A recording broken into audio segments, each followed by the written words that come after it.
Hi, I am Denzel and I'm looking for the perfect girl. Yung complete package talaga.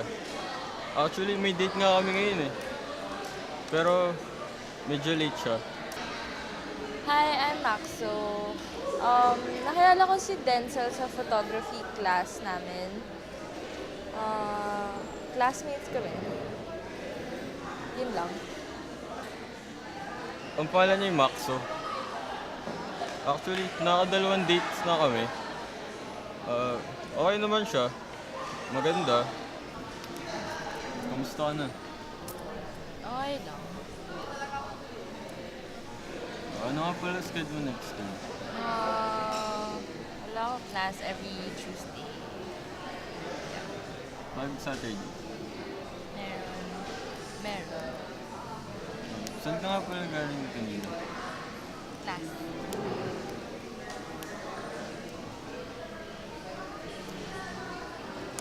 Pero medyo boring yung personality niya eh.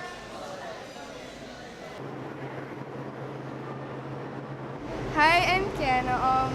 I'm meeting Denzel right now. We met through mutual friends kasi. Tapos yun, she gave him my number. So, we started texting. Ayan, si Denzel, binigyan ko siya ng date sa best friend ko kay Kana. Grabe, kasi sobrang na-inlove, parang feeling ko kasi hindi ko pa sila kilala si Denzel masyado. Si Kiana sobra na. Parang alam ko yung mga type ni Kiana eh. Medyo yung mga konyo boys, mga konyo sa Manila. Grabe, grabe. As in, feeling ko talaga mag-click sila. Kasi si Kiana, ang ganda ng smile niya. Tapos medyo hindi kita yung eyebrows niya. Tapos, ganon. Parang, hindi ko ma-explain. Pero feeling ko sobrang mag-click talaga sila. Sobra. Yun lang. Si Kesh, may papaalala daw siya sa akin eh. Sobrang ganda daw niya, popular, tsaka crush daw ng bayan. Pero, pag lagi mo siya nakikita or lagi mo siyang tinitignan, doon mo ma-appreciate yung ganda niya. Okay naman si Kiana. Nakakainis lang siya kasi parang lahat ng tao kilala siya eh. Gets mo yun? Parang may dumanan na tao, kakausapin agad siya. Tsaka nakaka-distract yung smile niya eh. Kasi di mo lang inisip niya kung masaya ba siya or naboboard lang siya.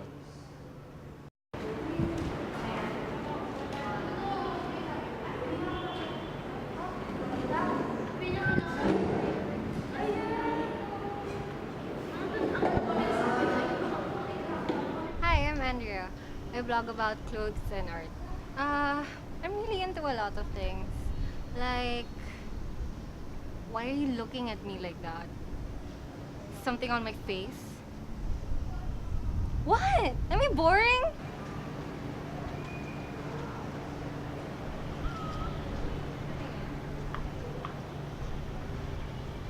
Ba't kinahayos mo naman yung angle? Makikita ng followers ko na mataba ako.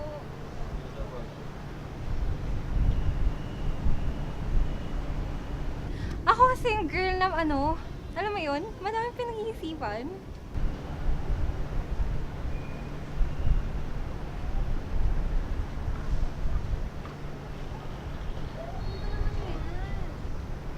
Ano, you think back?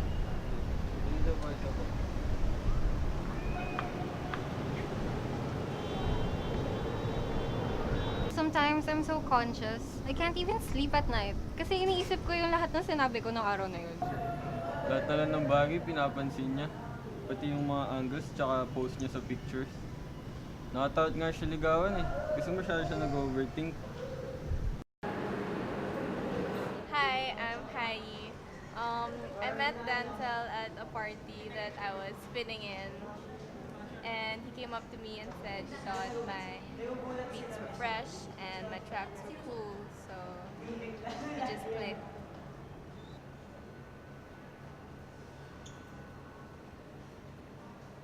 Hi.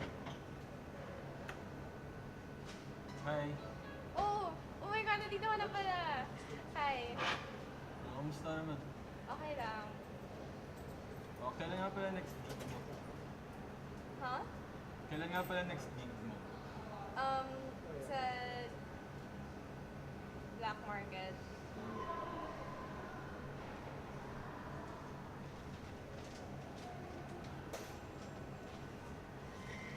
kailan start ng gig? Ay, ano oras start ng gig? Ha? Ano oras start ng gig? Mga 9 siguro.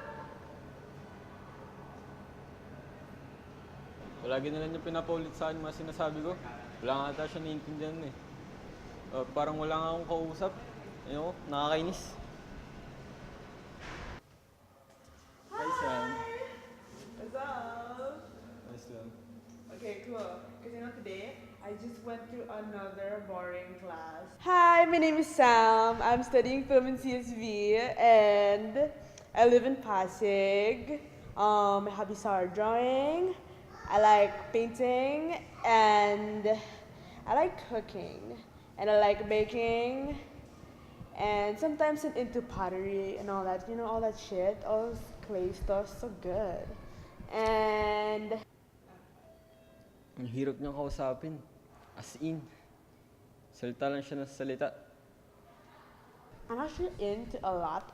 Hindi talaga siya tumitigil. Oh my god.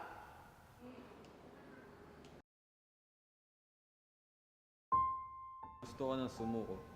Siguro dahil hindi ko nakikita ang gusto ko dahil unang-una, mali ang aking hinahanap. Dahil kung titignan ng mabuti, ang babae ay isang obra.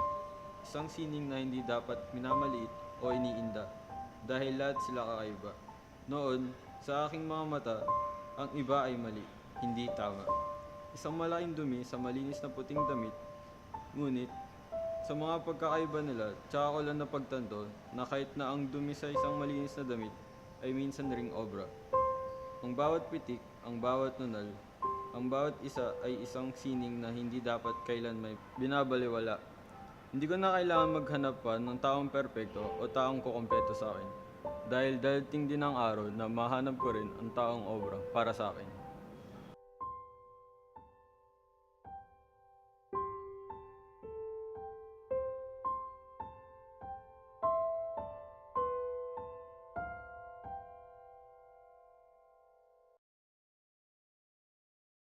Hindi man ako nakahanap ng perfect girl. Nakahanap naman ako ng perfect